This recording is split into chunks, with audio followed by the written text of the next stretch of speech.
Alright, motherfucker's gonna let me out now? Fuck me running. Alright, so something I didn't mention in this morning's vlog because it was already long enough when I woke up this morning. Now, yesterday, I stubbed my bad toe on the fucking corner of the bed, so it was throbbing for a good half hour.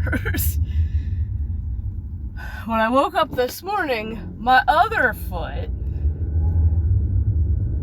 had a cramp in the top of it. And I'm like, how the hell did I get a cramp in the top of my foot? Usually, if I get a cramp in my foot, it's in the arch. And it's because, like, my foot's finally out of my damn shoes from being in them all day. And I stretch my foot, and then it cramps. That's usually how I get those. I've never had... Oh, shit, the sky is getting dark. And this person has a brake light out. I've never had a cramp in the top of my foot. I've had my foot run over.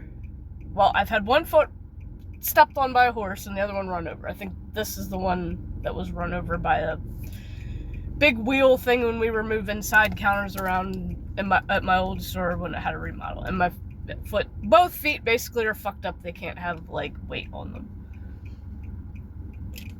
without hurting. So I'm like, shit, how is that coming like back to... And it's been sore all day. And picks have been a shit show. Exceptions have been a shit show.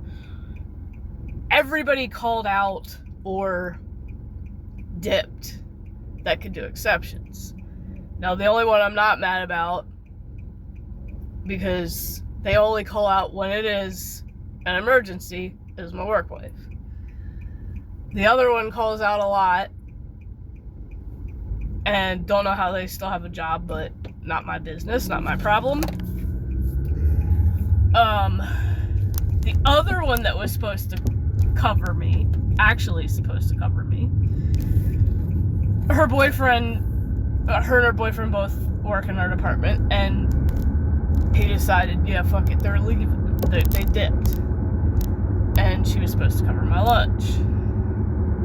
So I had to wait till 10 o'clock instead of being able to go at 9. I barely could eat anything all morning because my stomach was, I don't know, something fucked up my stomach.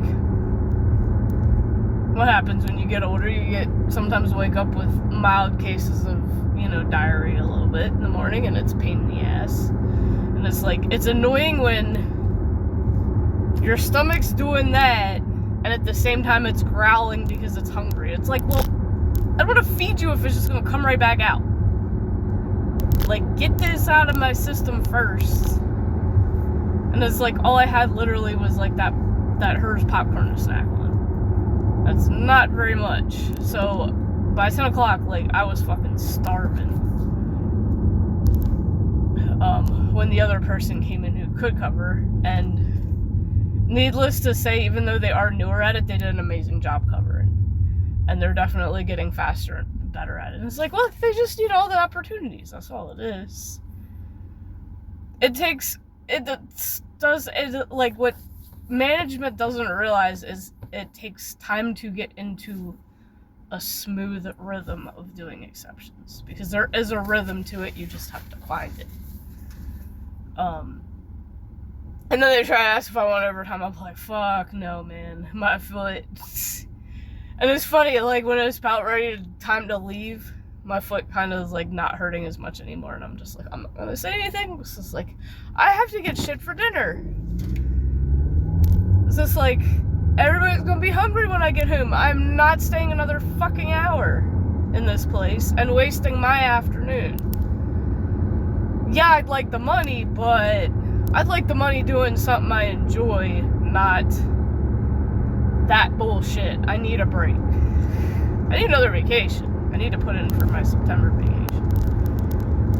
I was like, I would if my foot wasn't killing me. But it's like, at least now they got plenty of people that can do it. There's no excuse for somebody not to jump in at 2 o'clock and do it. And now they're going back to that, oh, everybody's got to pick 500 items. Well, thankfully that doesn't apply to exceptions, so I'm exempt from that. It's either like 500 or at least 500, yeah. I was like, well, I do a lot of shit that's outside of exceptions, although in numbers it's not a lot, but it is a pain in the ass, like the made to orders and the unknowns sometimes. But I can't always jump into them, because as soon as I do them, I come back to exceptions and the screen's fucking blown up. Like, with these orders coming in from other stores, it's very, very overwhelming and tiring. It's like, I know how they felt now when they had to deal with ours after the fire. So, like, hopefully their remodels get done soon and we can go back to a normal pace. Oh, and I guess I'm kind of a hypocrite in a way. I'll admit it. I may have decorated early for Halloween, but y'all don't need to be ordering shit online for Halloween when it's not even fucking set yet.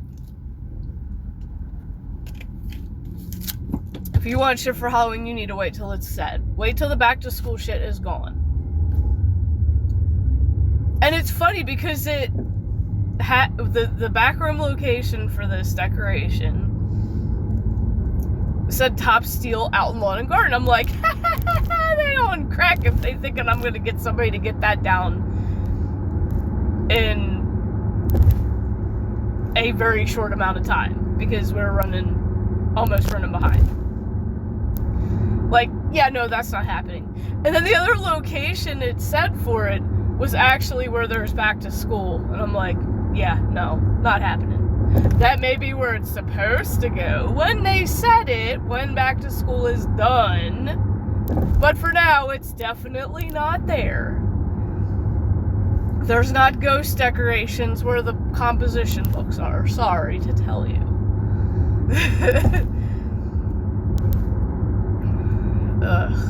Just like, no, y'all don't need to order Halloween shit now. You can wait on that one. It is not set yet. We are not getting it down for your stupid ghosty ornaments. That is one of those instances where they need to come into the store if they want that shit. Stop ordering it online. Like,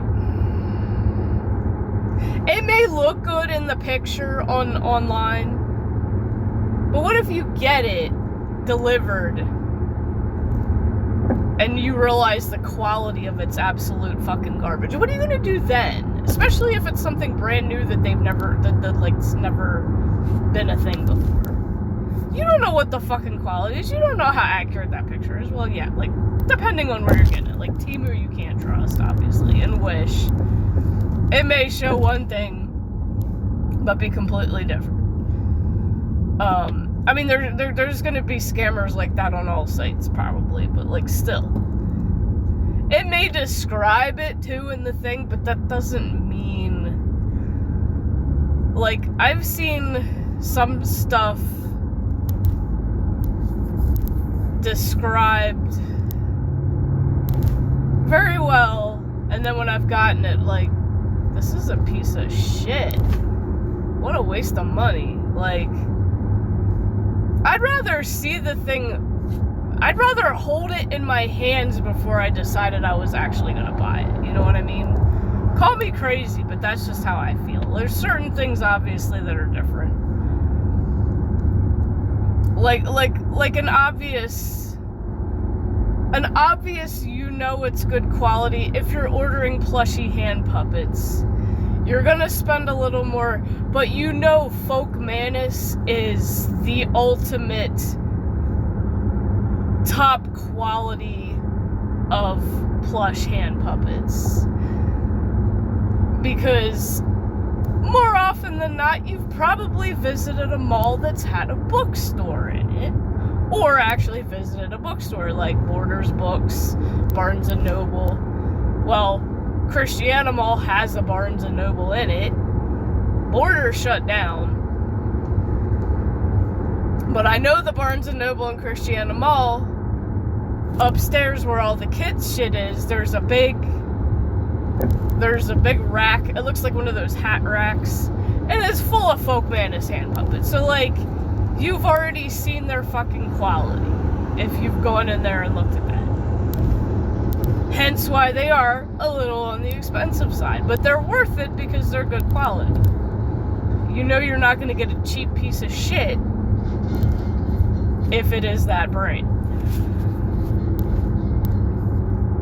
And Aurora, I think, is another good plushie brand. And I think they have hand puppets too. Not 100% sure, but I think they do. And then Gund, of course. Gund is a good, like, if you know plushies, you know the good brands.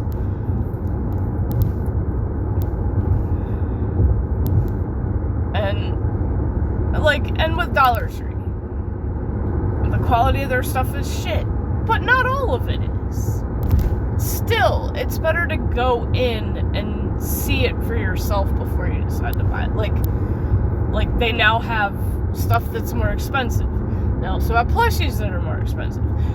And they look really crappy. They're just lame quality, not realistic at all. They're just kind of stupid looking.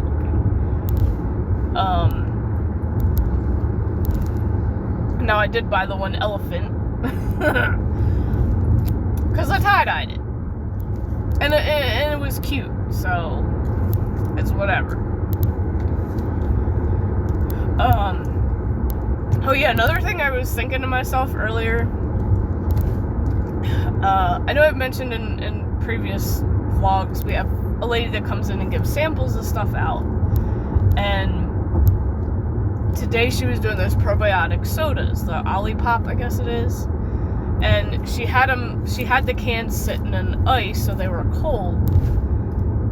And before she went to her lunch, she had walked by me. Now, the ones that she was giving out, they had put a not for resale sticker on them, so to know that they were claims out and being used for that. And she was heading to lunch, and she's like, do you want one of these before I throw them out? And I'm like, yeah, why not? I'll try one. I was like, at least they're cold. And I tried the strawberry vanilla one. Not a bad strawberry vanilla flavor, however, the big disappointment with those, and I do still have the ones that I was going to do a What's Poppin'. I don't even know if they're expired by now, because they've been sitting, and I forgot about them. They might still be okay. They have that artificial sweetener in it. And I can tell, because I can taste it. It has that funky aftertaste that leaves that film in your mouth, makes you even more thirsty. I thought to myself, man, if I ever got to a point where I could not have real sugar anymore, like if I had to have artificial sweeteners, I just wouldn't eat anything sweet at all ever again. Because those artificial sweeteners are fucking nasty. Like, I don't know how people get through it. Granted, like, the zero sodas are tolerable, but even then I would cut back majorly even on those. But like the Olipop, nah, it's too much. Like, I don't mind the Baja Blast Zero. The Barks Root Beer Zero is good. And the Zero Dr. Pepper's not bad either, but it's still, in my opinion, has got to be cold. But the probiotic one, it's almost like there was too much of it. And it left that film, made me thirstier. I was just like, yeah, no, I can't do this. There's no way. I would definitely, that would be one way to kick the soda habit out of my life. Just like, if I had to have the zeros, the artificial crap, then I would just totally, like, no. Because I've even tried the low sugar Gatorade. Same shit. This just can't, ugh. I ended up dumping them out. I'm like, nah. Because I was smart. I didn't buy the pack of them. I bought the bigger single ones, because it's like, at least I'm not spending an excessive amount if I don't like it. And even refrigerator, like, nah, I just, you know, it's not normal, like normal Gatorade. It's just, ugh. Can't do it. Like, certain things, yes, certain things, no, I guess. It depends on what it is. The Olipop, I miss Ferguson and Hassler so much, because, like, one of the best things about that store is once a year, and it was always on a Wednesday. There was one Wednesday out of the entire year where vendors from different companies would come in and give out samples of their products. Literally, you could go there for lunch, eat your way around the store, bam, that was your lunch. Just tasting all the different things. I know we had one of the companies was one that made bison burgers, which were even expensive back then. I can imagine how much one of them would, like, those would cost now. Like, holy shit, when regular ground beef is fucking a fortune. But yeah, like, there are so many good things to try. And I was like, I wish other stores would do that. Like, it's just kind of sad that you have to actually pay for something, and then if you don't like it, well, then you're shit out of whatever amount of money that was. Like, to be able to just taste shit and then be like, yeah, I'm not ever buying it, fine, whatever.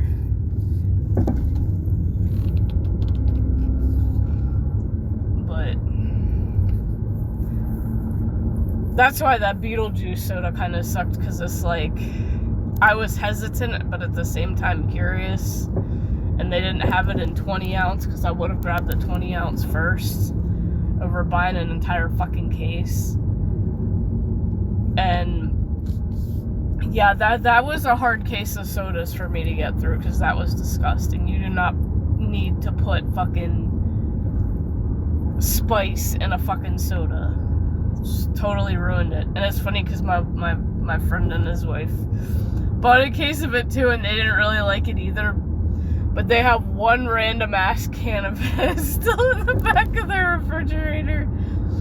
I'm like, you guys ought to just keep that as like, just take it out, but like keep it as like a keepsake or some shit. Be like, yes, one of the most disgusting sodas ever brought out, even though the can looks cool. Because to be fair, if anybody remembers when the Spider-Man movies with Tobey Maguire came out, they had those things of little cans, and there was the blue raspberry one, and then was the other one cherry? I think the other one was cherry flavor. And they were fucking good. They were the tiny little cans. They were good as shit. And we said, hey, if we're collecting Spider-Man stuff, let's keep a can. They have since evaporated and kind of sunk in, but I did find them, so we have them. There's very little liquid left in them, but they are still completely sealed. So yeah, let me know in the comments, any of y'all, if you have ever saved a can of soda and never drank it and had that happen. Because yeah, those two definitely did, and if y'all know when that movie came out, yeah, that was a long time ago. Anyway, finally can go in, relax, and it's supposed to storm tonight. Not gonna guarantee that it'll cool things off, but I can only hope. See y'all tomorrow.